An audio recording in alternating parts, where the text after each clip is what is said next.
श्रीमद् भगवद गीता अध्याय संख्या 13 श्लोक संख्या 14। श्लोक पढ़ता हूँ। सर्वतः पाणिपादं ततः सर्वथा अक्षिशिर सुख मुखम सर्वथा श्रुतिमत लोके सर्वं आवृत्य तिष्ठति। उनके हाथ, पाँव, आँखें, सर तथा मुँह तथा उनके कान सर्वत्र हैं। इस प्रकार परमात्मा सभी वस्तुओं में व्याप्त होकर अवस्थित है।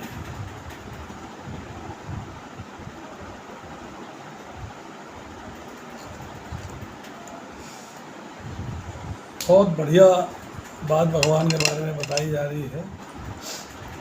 उनके हाथ, उनके पाँव, उनकी आँखें, उनके सर, उनके मुख और उनके कान सर्वत्र हैं। सर्वत्र का मतलब है हर जगह उपस्थित हैं। इस प्रकार परमात्मा सभी वस्तुओं में व्याप्त होकर अवस्थित है। सभी वस्तुओं में व्याप्त है। अब इसको थोड़ा बहुत गहराई में अंडरस्टैंड करना पड़ेगा। पहले तात्पर्य पढ़ लेते हैं। जिस प्रकार सूर्य अपनी अनंत रश्मियों को विकीर्ण करके स्थित है, उसी प्रकार परमात्मा या भगवान भी हैं। वह अपने सर्वव्यापी रूप में स्थित रहता है और उनमें आदि शिक्षक ब्रह्मा से लेकर छोटी सी चींटी तक के सारे जीव स्थित हैं। इस बात को हमें थोड़ा सा रिवाइज करना पड़ेगा। 9वें अध्याय में जाएंगे और चौथा और 5वां श्लोक पढ़ेंगे। हम चौथा श्लोक पढ़ेंगे पहले। ये संपूर्ण जगत मेरे अव्यक्त रूप द्वारा व्याप्त है। समस्त जीव मुझ में हैं, किंतु मैं उनमें नहीं हूँ।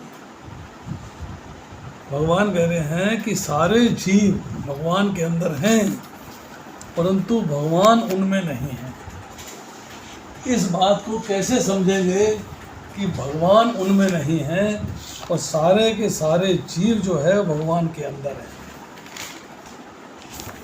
बहुत इम्पोर्टेंट बात कही गई है। इसको कोशिश करिएगा समझने की कि ये इसका अर्थ क्या है। Why this is being said? ऐसा क्यों कहा जा रहा है? देखिए, मैं संपूर्ण जगत में स्थित हूँ। भगवान सारे जगत में व्याप्त हैं, उसमें स्थित हैं, पर मैं उनमें स्थित नहीं हूँ। कॉन्ट्राडिक्ट कर दिया। मैं संपूर्ण जगत में स्थित हूँ और मैं उनमें स्थित नहीं हूँ। क्यों कहा ऐसा? उसका कारण है, अगर भगवान सब में स्थित होते, स्थित मीन्स एज यू आर, जैसे आप हो ऐसे ही, तो सबका नाश होने पर भगवान का भी नाश हो जाता। सब में परिवर्तन होता तो भगवान में भी परिवर्तन हो जाता। बट भगवान समस्त जगत में व्याप्त हैं, प्रेजेंट हैं, पर निर्लिप्त हैं, उनसे लिप्त नहीं, निर्विकार हैं। निर्विकार रूप से, निर्लिप्त रूप से अपने में स्थित है, प्रेजेंट है, बट नॉट इन्वॉल्व इन दी जीवा। जीवा के साथ इन्वॉल्वमेंट नहीं है। प्रेजेंस है, उपदृष्टा है, साक्षी है, अनुमंता है। फिर कहते हैं संपूर्ण प्राणी मेरे में स्थित है। अब फिर कॉन्ट्राडिक्ट किया कि संपूर्ण प्राणी मेरे में स्थित है, परंतु वे प्राणी मेरे में स्थित नहीं है भी और नहीं भी। बड़ी इंपॉर्टेंट बात हो गई। उसका कारण यह है कि अगर प्राणी मेरे में स्थित होते और मेरे जैसे हो जाते तो जैसे मैं निर्विकार हूँ ऐसे वो भी निर्विकार हो जाते हैं, जैसे मैं निर्लिप्त हूँ ऐसे वो भी निर्लिप्त हो जाते हैं, जैसे मैं ज्यों का त्यों रहता हूँ ऐसे प्राणी भी ज्यों का त्यों रहते हैं। मेरी उत्पत्ति तथा विनाश नहीं होता तो प्राणियों का भी नहीं होता। मैं निरंतर हूँ पर प्राणी निरंतर नहीं है, सो वह मेरे में स्थित नहीं है। ये बात यहाँ से समझ में आ गई। अब ये जो बात आज कही जा रही है 14वें श्लोक में कि परमात्मा सभी वस्तुओं में व्याप्त होकर अवस्थित हैं, उनमें सब में प्रेजेंट हैं, सब में उनकी उपस्थिति है, बट उनके साथ लिप्त नहीं है। अब यहाँ कह रहे हैं कि उनमें आदि शिक्षक ब्रह्मा से लेके छोटी चींटी तक के सारे जीव स्थित हैं। उनके अनंत सिर, हाथ, पांव तथा नेत्र हैं। ये हम विराट स्वरूप में पढ़ चुके हैं, देख चुके हैं। ये सभी परमात्मा में ही स्थित है। विराट स्वरूप परमात्मा का ही एक अंश है। अतः परमात्मा सर्वव्यापक है, लेकिन आत्मा ये नहीं कह सकता। आत्मा सर्वव्यापक नहीं है। उसके हाथ, पांव तथा नेत्र चारों दिशाओं में हैं, भगवान के, आत्मा के नहीं है।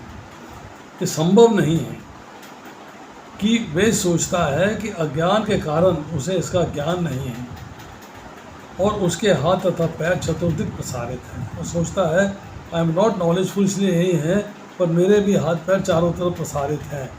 फील करता है नहीं, किंतु समुचित ज्ञान होने पर उसे लगेगा कि उसका ऐसा सोचना उल्टा है।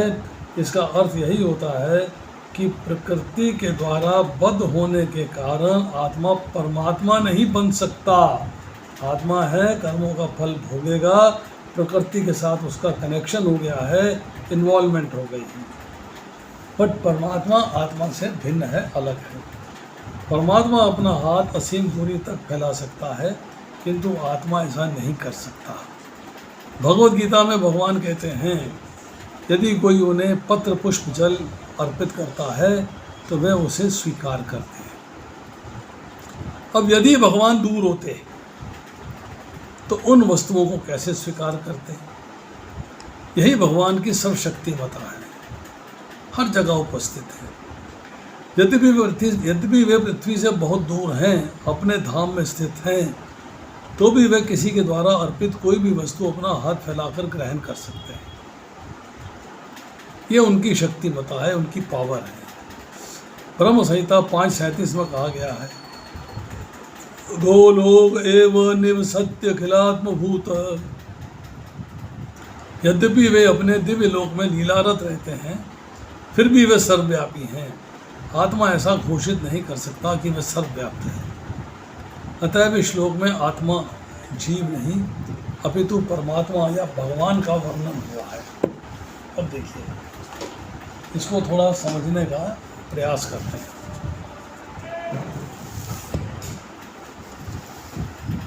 एक छोटा सा एग्जाम्पल है, इंक, स्याही। स्याही से आप कोई भी लिपि लिख सकते हो, English, Hindi, Polish, French, Slovakian, Urdu, Tamil, Madrasi, कोई भी लिख सकते हो। वो सारी लिपियाँ स्याही में विद्यमान हैं, पर उसको यूज़ करना आना चाहिए। You must know how to use. सोना में कोई भी गहना बनवा सकते हो। इसी तरह जो भगवान हैं उनके सब जगह पे हाथ और पैर हैं। भक्त भक्ति से जहाँ कुछ भी भगवान के हाथों में देना चाहता है, अर्पण करना चाहता है, उसको ग्रहण करने के लिए भगवान वहाँ विराजमान है। अब मानसिक रूप से करिए, भगवान स्वीकार करेंगे। आपके मंदिर, छोटा सा मंदिर है, वहाँ पे आपने भगवान को विराजमान फोटो लगा रखी है या एक छवि लगा रखी है या आपने वहाँ पे छोटा सा डीटी रखा हुआ है, भगवान स्वीकार करते हैं। आपने मन से अर्पित कर दिया है, तब भी भगवान स्वीकार करते हैं। भक्त जो है बाहर से अर्पण करना चाहे या मन से, मतलब प्लेट में डाल के, थाली में डाल के, हाथ में रख के हाथ से अर्पण करना चाहता है, सामने छवि है या भगवान की डीटी है, या वो मन से अर्पण करना चाहता है, वो पूर्व में मुँह करके देना चाहता है, पश्चिम में मुँह करके देना चाहता है, उत्तर में मुँह करके देना चाहता है, वो जहाँ भी देना चाहता है उसको ग्रहण करने के लिए भगवान के हाथ वहाँ विराजमान है। वो ये नहीं कह सकता कि भगवान पूर्व में होंगे तभी ग्रहण करेंगे, पश्चिम में ग्रहण नहीं करेंगे। ऐसे ही भक्त जो है जल में अर्पित करना चाहे, स्थल में अर्पित करना चाहे, अग्नि में अर्पित करना चाहे, या कभी संकट होता है तो संकट में भगवान को पुकार लेता है तो भगवान उसकी रक्षा करने के लिए तैयार हैं, आ जाते हैं। वहीं भगवान के हाथ अवेलेबल हो जाते हैं। अब भक्त का मन आया कि मैंने भगवान के चरणों में चंदन लगाना है, डीटी है सामने या छवि है, वहाँ चरण दिखाई दे रहे हैं, उसने चरण में चंदन लगा दिया, पुष्प चढ़ा दिया, प्रणाम कर दिया। भगवान सामने हैं, पर मानसिक रूप से करना चाहता है तब भी भगवान के चरण उसके सामने हैं। मन से जिधर देखता है उधर ही भगवान के चरण है, वहीं पे उनको प्रणाम कर लेता है, वहीं चंदन लगा लेता है, वहीं फूल अर्पित कर देता है। अब ये कहे कि मिस्टर एक्स ने भगवान के चरणों में चंदन लगा दिया, मैं कहाँ लगाऊं? वो तो लग गया। भाई एक भक्त ने चंदन लगा दिया और बाकी भक्त सोचते हैं कि मैं कहाँ चंदन लगाऊं, मैं कहाँ फूल अर्पित करूं, मैं क्या करूं, मैं कैसे पूजा करूं। तो भगवान के चरण हर एक के लिए उपस्थित है, हर एक के लिए असंख्य अनंत रूपों में आ जाता है, अनंत विस्तार है। लाखों करोड़ों भक्त जो है अगर भगवान को चंदन लगाना चाहते हैं, फूल अर्पित करना चाहते हैं, प्रणाम करना चाहते हैं तो भगवान उपस्थित हैं। अब सर्वतो शिरो शिरो मुखम कि अब भक्त का मन आता है भगवान को दीपक दिखाने का, वो दीपक दिखाना चाहता है, आरती करना चाहता है। जहाँ आरती करना चाहता है, जहाँ दीपक दिखाना चाहता है, वहीं पे भगवान के नेत्र हैं, चाहे पूरब हो, चाहे पश्चिम हो, उत्तर हो या दक्षिण हो, ऊपर हो या नीचे हो, चाहे मन से करे, भगवान के नेत्र उपस्थित हैं। अब भक्त का मन आता है भगवान के लिए नृत्य करने का, मंदिर में जाता है नृत्य करता है, घर के मंदिर में नृत्य करता है। अरे मंदिर में, घर में, मतलब वो ड्राइंग रूम में खड़ा है, बेडरूम में खड़ा, जहाँ भी चाहे, सड़क पे चाहे, रास्ते में चाहे, भगवान के लिए नृत्य करना चाहे, मन से करना चाहे तो भगवान उस नृत्य को स्वीकार करते हैं, उसको देख लेते हैं अपनी आँखों से। उनके नेत्र सब जगह हैं। भगवान भक्त की दृष्टि से ओझल नहीं होते और भक्त भगवान की दृष्टि से ओझल नहीं होता है। 6 अध्याय के 30वें श्लोक में पढ़िएगा। तो भक्त ने जहाँ भी भगवान के मस्तक पे चंदन लगाना चाहा, पुष्प चढ़ाना चाहा, पहले चरणों की बात हो रही थी, अब मस्तक की बात कर रहे हैं, तो भगवान का मस्तक वहाँ उपस्थित है।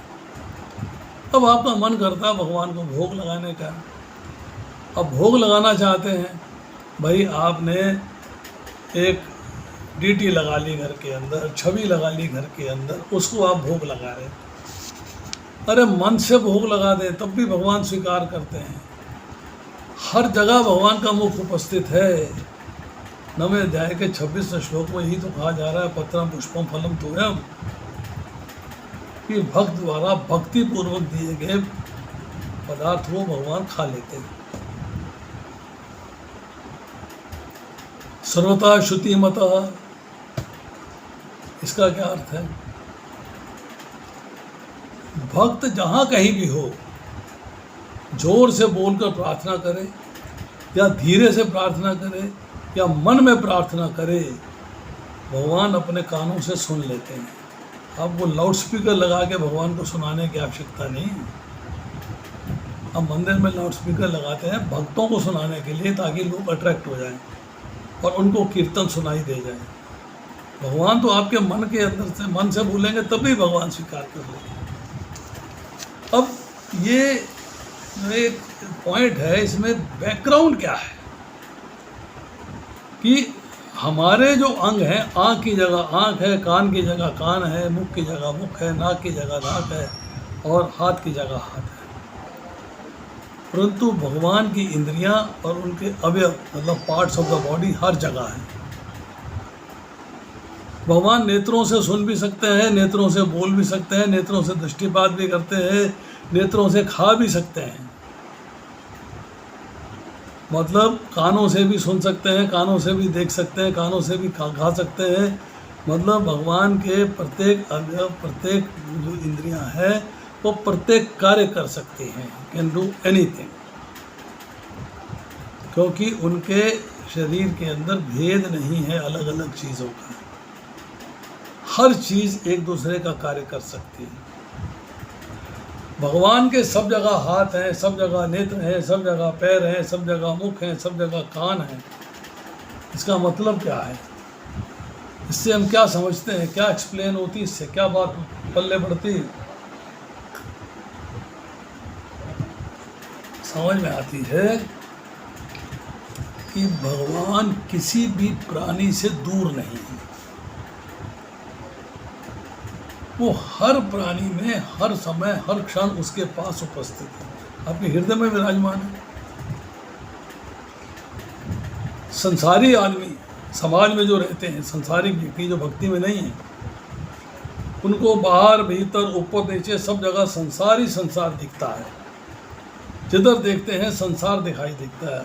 जैसे कहते हैं ना, जिसको संसार में अट्रैक्शन है वो कहता है जिधर देखता है उधर तुम ही तुम हो। मोबाइल में अट्रैक्शन हो गया तो जिधर देखता है उधर ही मोबाइल दिखाई देते हैं। बट जब भगवान को आप तत्व से जान लेते हो, जन्म कर्म चमे दिव्यम एवं योगिति तत्वता, जब आप भगवान के तत्व से जान लेते हो तब आपका भाव क्या आ जाता है, जिधर देखता हूँ उधर तुम ही तुम हो। हर जगह भगवान दिखाई देते हैं, हर क्षण, हर मोमेंट, हर पल, हर समय, हर तरफ, ऊपर नीचे बाएं दाएं चारों तरफ भगवान की उपस्थिति फील होती है। वो उपस्थिति फील होती है। अब देखा जाए तो संसार, ब्रह्मांड, सृष्टियाँ अनंत हैं, अनंत ब्रह्मांड है, उनमें अनंत ऐश्वर्य हैं और उसमें आत्माएं भी अलग अलग हैं, आत्माएं भी अनंत है। पर ये सभी की सभी परमात्मा के अंडर हैं, कंट्रोलर सबके भगवान हैं। तो भगवान ने उन सबको व्याप्त कर दिया है, तुमको यहाँ, तुमको यहाँ, तुमको यहाँ, तुमको यहाँ उपस्थित रहना है, अवस्थित होना है। और भगवान क्या कहते हैं 10वें अध्याय के 42वें श्लोक में कि मैं सारे संसार को एक अंश से व्याप्त करके उसमें स्थित हूँ। आप 10वां अध्याय पढ़ेंगे और 42वां श्लोक पढ़ेंगे तो 42वें श्लोक के अंदर आपको मिलेगा, किंतु हे अर्जुन, इस सारे विशुद्ध विज्ञान की आवश्यकता क्या है? मैं तो अपने एक अंश मात्र से संपूर्ण ब्रह्मांड में व्याप्त होकर इसको धारण करता हूँ। भगवान हर जगह उपस्थित है। He is present everywhere. आप बैठे हो, आपके बगल में है, मैं बैठा हूँ मेरी बगल में, हृदय में तो है ही, मेरी बगल में भी है। अब ये मेरे को कार्य करते हुए देखना है कि भगवान मेरे कार्य को ऑब्जर्व कर रहे हैं, मेरी एक्टिविटी को ऑब्जर्व कर रहे हैं, तो मैं कोई गलत कार्य न करूं, क्योंकि वो मेरे कर्मों में लिखा जाएगा। I have to be honest in all my activities. और ऑनेस्टी क्या होगी कि भगवान के लिए ही कार्य करना, किसी डिवोटी के प्रति दुर्भाव नहीं रखना, किसी दूसरे व्यक्ति के प्रति भी दुर्भाव नहीं रखना, सबके प्रति समान भाव से, प्रेम के भाव से रहना। तो ये बात जो है समझनी आवश्यक है कि भगवान की उपस्थिति सब जगह है। He is present everywhere. अब हम अनाउंस तो आज नहीं किया था, परंतु 15वां श्लोक कर लेते हैं। अभी आधा घंटा है हमारे पास, तो 15वां श्लोक कर लेते हैं। सर्व इंद्रिय गुण आभासम सर्व इंद्रिय विवर्जितम असक्तं सर्वभूत च एव निर्गुणं गुणभ्रक्त च। परमात्मा समस्त इंद्रियों के मूल स्रोत हैं, फिर भी वे इंद्रियों से रहित हैं। वे समस्त जीवों के पालनकर्ता होकर भी अनासक्त हैं। वे प्रकृति के गुणों से परे हैं, फिर भी वे भौतिक प्रकृति के समस्त गुणों के स्वामी हैं। तात्पर्य पढ़ता हूँ शिल प्रभुपाद द्वारा। यद्यपि परमेश्वर समस्त जीवों की समस्त इंद्रियों के स्रोत हैं, क्योंकि हम भगवान के अंश हैं, हमारी इंद्रियां भी भगवान की अंश हैं, फिर भी जीवों की तरह उनके भौतिक इंद्रियां नहीं होती हैं। वास्तव में जीवों में आध्यात्मिक इंद्रियां होती हैं, लेकिन बद्ध जीवन में भौतिक तत्वों से आच्छादित रहती हैं। अतः इंद्रिय कार्यों का प्राकट्य पदार्थ के द्वारा होता है। हमारी इंद्रियां भी दिव्य हैं, बट माया ने भौतिक प्रकृति के संसर्ग के कारण वो ढक गई हैं और अब वो जो है भौतिक इंद्रियां बन गई हैं। परमेश्वर की इंद्रियां इस तरह आच्छादित नहीं होती, उनको माया का प्रभाव नहीं होता, ढकती नहीं होती। उनकी इंद्रियां दिव्य होती हैं, अतः निर्गुण कहलाती हैं, मतलब गुणों से रहित, गुणों से परे। गुण का अर्थ है भौतिक गुण, लेकिन उनकी इंद्रियां भौतिक आवरण से रहित होती हैं। ये समझ लेना चाहिए कि उनकी इंद्रियां हमारी इंद्रियों जैसी नहीं होती। यद्यपि वे हमारे समस्त इंद्रिय कार्यों का स्रोत हैं, लेकिन उनकी इंद्रियां दिव्य होती हैं, जो कल्मश रहित होती हैं, मतलब उनमें कंटेमिनेशन नहीं होता है, दिव्य इंद्रियां होती हैं। हमारी इंद्रियां उन्हीं की इंद्रियों के अंश हैं, परंतु भौतिक संसार से कनेक्शन के कारण उसमें जो है कल्मश आ गया है और वो ढक गई है, दिव्यता समाप्त हो गई है, छुपी हुई है। श्वेताक्षर उपनिषद 3.19 में कहा गया है, अपानिपादो जवनो ग्रहीता। भगवान के हाथ भौतिक कल्मशों से ग्रस्त नहीं होते, कंटेमिनेशन नहीं होता भगवान के हाथों में। अतएव उन्हें जो कुछ अर्पित किया जाता है उसे अपने हाथों से ग्रहण करते हैं। बद्ध जीव तथा परमात्मा में यही अंतर है। उनके भौतिक नेत्र नहीं होते, फिर भी उनके नेत्र होते हैं, अन्यथा वे कैसे देख सकते? वे सब कुछ देखते हैं, भूत, वर्तमान और भविष्य। वे जीवों के हृदय में वास करते हैं और वे जानते हैं कि भूतकाल में हमने क्या किया है। आपके हृदय में प्रेजेंट है, तो जानते हैं कि भूतकाल में क्या किया है और अब हम क्या कर रहे हैं और भविष्य में क्या होने वाला है। इसकी पुष्टि भगवद गीता में हुई है कि वे भगवान सब कुछ जानते हैं, किंतु उन्हें कोई नहीं जानता है। कहा जाता है कि परमेश्वर के हमारे जैसे पाँव नहीं हैं, लेकिन वे आकाश में विचरण कर सकते हैं, क्योंकि उनके आध्यात्मिक पाँव होते हैं। दूसरे शब्दों में भगवान निराकार नहीं है, आकार रहित नहीं है। उनके अपने नेत्र, हाथ, पाँव सभी कुछ होते हैं। क्योंकि हम सभी परमेश्वर के अंश हैं, अतः हमारे पास भी सारी वस्तुएं होती हैं, लेकिन उनके हाथ, पाँव, नेत्र तथा इंद्रियां प्रकृति के द्वारा कंटेमिनेट, कल्मशग्रस्त नहीं होती। प्रकृति वहाँ है ही नहीं, उनका इफेक्ट नहीं होता उसके ऊपर। भगवद गीता में भी पुष्टि होती है कि जब भगवान प्रकट होते हैं तो वे अपनी अंतरंगा शक्ति से यथा रूप में प्रकट होते हैं। बहिरंगा शक्ति के जोर से नहीं, योग माया से प्रकट होते हैं, अंतरंगा शक्ति से प्रकट होते हैं। वे भौतिक शक्ति के द्वारा कल्मशग्रस्त नहीं होते, क्योंकि वे भौतिक शक्ति के भी स्वामी हैं। वैदिक साहित्य से हमें पता चलता है कि उनका सारा शरीर आध्यात्मिक है। वैदिक साहित्य बताता है उनका अपना नित्य स्वरूप होता है, तो सच्चिदानंद विग्रह है। वे समस्त ऐश्वर्य से पूर्ण है, वे सारी संपत्ति के स्वामी हैं और सारी शक्ति के स्वामी हैं। वे सर्वाधिक बुद्धिमान तथा ज्ञान से पूर्ण हैं। ये भगवान के कुछ लक्षण हैं। वे समस्त जीवों के पालक हैं और सारी गतिविधि के साक्षक हैं। ये हम 13वें अध्याय के 23वें श्लोक में पढ़ेंगे। अनुमंता है, उपद्रष्टा है और साक्षी है। जहाँ तक वैदिक साहित्य से समझा जा सकता है कि परमेश्वर सदैव दिव्य हैं, हमेशा दिव्य रहते हैं। यद्यपि हमें उनके हाथ, पांव, सिर और मुख नहीं दिखते, लेकिन वह होते हैं। और जब हम दिव्य पद तक ऊपर उठ जाते हैं और हमें भगवान के स्वरूप के दर्शन होते हैं, कलमशग्रस्त इंद्रियों के कारण हम उनके स्वरूप को देख नहीं सकते, क्योंकि हमारी इंद्रियां कंटामिनेटेड हैं, इसलिए हम उन्हें देख नहीं सकते। अतः निर्विशेषवादी भगवान को नहीं समझ सकते, क्योंकि वे भौतिक दृष्टि से प्रभावित होते हैं। अब देखिए इस श्लोक में क्या कहा जा रहा है। ये अब जो है 3 श्लोकों में वर्णन आएगा, भगवान की विलक्षणता क्या है, सर्वव्यापकता क्या है और सर्व समर्थता क्या है। अब देखिए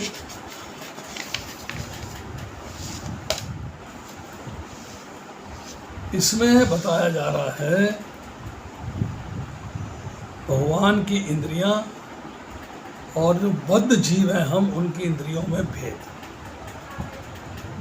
केनोपनिषद 1 अध्याय 2 श्लोक। भगवान सब इंद्रियों तथा उनके गुणों विषयों के प्रकाशक हैं। वे नेत्रों के भी नेत्र हैं, श्रोत्रों के भी श्रोत्र हैं। सर्वेंद्रिय वर्जितम, वे प्राकृत इंद्रियों से रहित हैं। उनकी इंद्रियां हमारी तरह प्रकृति की बनी हुई नहीं होती, प्राकृतिक हाथ पैर नहीं होते, फिर भी वे ग्रहण भी कर सकते हैं और गमन मूवमेंट भी कर सकते हैं। श्वेताश्वर उपनिषद 3 अध्याय 9 श्लोक। बिना आँखों के देखने वाला है भगवान और बिना कानों के सुनने वाले हैं भगवान। श्वेताश्वर उपनिषद 6 अध्याय 8वां श्लोक। उन भगवान की पराशक्ति अनेक प्रकार से सुनी जाती है। उनमें स्वाभाविकी ज्ञान बल तथा क्रिया की शक्ति है। भगवान आसक्ति शून्य है, विष्णु रूप से सबके पालक हैं, निर्गुण हैं, अर्थात इन गुणों द्वारा इफेक्ट नहीं होते, इन तीनों गुणों से ऊपर हैं, पर सत्व आदि गुणों से सहित साकार सगुण है। उनमें न सतोगुण है, ना रजोगुण है, ना तमोगुण है। वो साकार है और सगुण है। उनके गुण इन गुणों के साथ मेल नहीं खाते, ऊपर है इनसे। भगवान से प्रकृति आई, प्रकृति से महत्वत्व आया, महत्वत्व से अहंकार आया, अहंकार से पंच महाभूत आए, पंच महाभूत से मन तथा 10 इंद्रियां आई। भगवान प्रकृति से अतीत है, प्रकृति के कार्यों से भी अतीत है। भगवान का सभी प्राणियों से अपनापन है, प्रेम है, पर किसी भी प्राणी में आसक्ति नहीं है। भगवान की किसी भी प्राणी में आसक्ति नहीं है, आसक्ति नहीं है।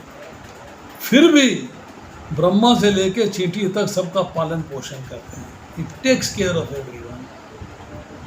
सुहृद सर्वभूता नाम, सुहृद है, हर एक के हृदय में विराजमान है। सुहृद होने के कारण अनुकूल परिस्थितियां हों या प्रतिकूल परिस्थितियां हों, उनके द्वारा जो पाप होते हैं या पुण्य होते हैं, उनका नाश करके प्राणियों को शुद्ध और पवित्र कर देते हैं। अब देखिए श्वेताश्वर उपनिषद 3 अध्याय 19वां श्लोक। यही शब्द आ रहे हैं। अपानि पादो जनो गृहीता पश्यत चक्षु न श्रोत्यम करना। परम ब्रह्म परमात्मा हाथों से रहित होने पर भी सब जगह समस्त वस्तुओं को ग्रहण कर लेते हैं, तथा पैरों से रहित होने पर भी बड़े वेग से इच्छा अनुसार मूवमेंट कर लेते हैं, गमन करते हैं। आँखों से रहित होने पर भी सब जगह सब कुछ देखते हैं, और कानों से रहित होने पर भी सब जगह सब कुछ सुन लेते हैं। ये चर्चा पिछले श्लोक में कर चुके हैं। फिर श्वेताश्वर उपनिषद 6 अध्याय 11वां श्लोक। साक्षी चेता केवलो निगुणश्च, सबके साथी परम चेतन स्वरूप, सबको चेतना प्रदान करने वाले, सर्वथा विशुद्ध मीन्स निर्लेप और प्रकृति के गुणों से अतीत है। ये सतोगुण रजोगुण तमोगुण उन पर इफेक्ट नहीं करता, इनसे अतीत है। फिर मंत्रिका उपनिषद 6 श्लोक। एकस्तु पिबते देवा सुछंदोत्रा वासानुगा ध्याना क्रियाभ्याम भगवान मुक्ते असो प्रधाम प्रभु। कि there is The Lord, by His own will, relisheth with delight. That powerful Lord enjoys by both thought and action. भगवान अपने विचारों के द्वारा, अपने कार्यों के द्वारा एंजॉय करते हैं, क्योंकि सबसे ज़्यादा पावरफुल हैं। अपनी इच्छा शक्ति से, अपनी विल से वो प्रकट होते हैं और आनंद लेते हैं। तो ये है आज का 15वां श्लोक। अब यहाँ बात हुई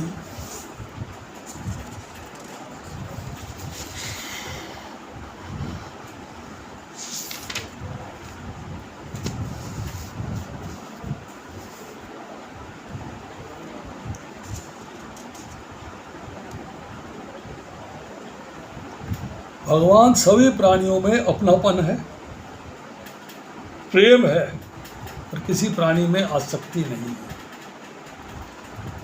भगवान और जीव में क्या फर्क है? जीव अपने को गुणों में लिप्त मानता है, क्योंकि है सतोगुण रजोगुण तमोगुण में है। वो गुणों से बंधा हुआ मानकर जन्म लेता था और मरता था।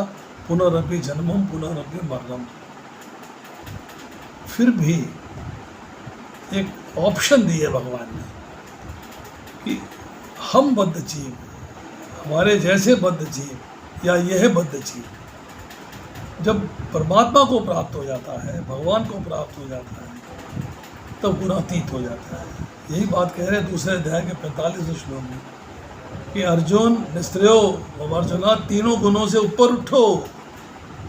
तीनों गुणों में नहीं रहना है, तीनों गुणों से ऊपर उठना है। जब वो तीनों गुणों से ऊपर उठ जाएगा, और भगवान ऑलरेडी तीनों गुणों से ऊपर हैं, तो ना उस वक़्त भगवान और ना ही जीव गुणों में बद्ध होंगे, गुणों में लिप्त होंगे।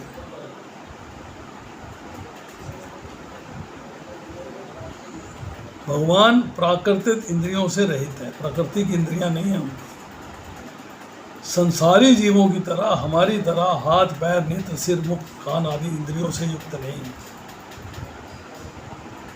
किंतु हमारी इंद्रियों के द्वारा जो देखा जा रहा है, जो सुना जा रहा है, जो सूंघा जा रहा है, जो त्वचा से फील किया जा रहा है, जीवा से स्वाद लिया जा रहा है, वो सबको भगवान ग्रहण कर लेते हैं, जानते हैं उसके बारे में क्या ले रहा है। कान नहीं है, भक्तों की पुकार सुन लेते हैं। त्वचा नहीं है, भक्तों का आलिंगन कर लेते हैं। मीन्स उनके पास हाथ नहीं है, मुख नहीं दिखाई देता है, फिर भी भगवान द्वारा भोग लगाया गया, उसको स्वीकार कर लेते हैं। वाणी से रहित हैं, पर भक्तों से बातें कर सकते हैं। चरणों से रहित हैं, पर भक्तों के पुकारने पर दौड़कर चले आते हैं। हाथों से रहित हैं, और भक्तों के द्वारा दिए गए उपहार को ग्रहण करते हैं। कर्मेंद्रियां ना होने पर भी भगवान कर्मेंद्रियों का सब कार्य कर सकते हैं। यही इंद्रियों से रहित होने पर भगवान का इंद्र के विषयों को प्रकाशित करना है, वो सब कार्य कर सकते हैं। अब आती है लास्ट में बात, बड़ा इम्पोर्टेंट पॉइंट है। जैसे एक बच्चा है, कोई एक्टिविटी करता है, तो माता पिता प्रसन्न होते हैं। पोएम गाता है, घर में कोई गेस्ट आए, बच्चे पोएम सुनाओ। घर में नॉर्मली में कोई एक्टिविटी करता है, तो माता पिता प्रसन्न होते हैं कि एक्टिविटी कर रहा है। तो ऐसे ही भगवान जो है, भक्त द्वारा जो उनके प्रति क्रिया की गई है, अर्थात जो अकर्म किया गया है, उसको देखकर प्रसन्न होते हैं। अर्थात भक्त लोग जो भी कार्य करते हैं भगवान के प्रति, उन कार्यों के भोक्ता भगवान ही बनते हैं, और उसे देख के आनंद लेते हैं, उसको देख के प्रसन्न होते हैं। इसलिए आपको कुछ भी करना है तो भगवान के प्रति करना है। हरे कृष्णा। आज इतना ही, आपको अनम्यूट कर देता हूँ मैं।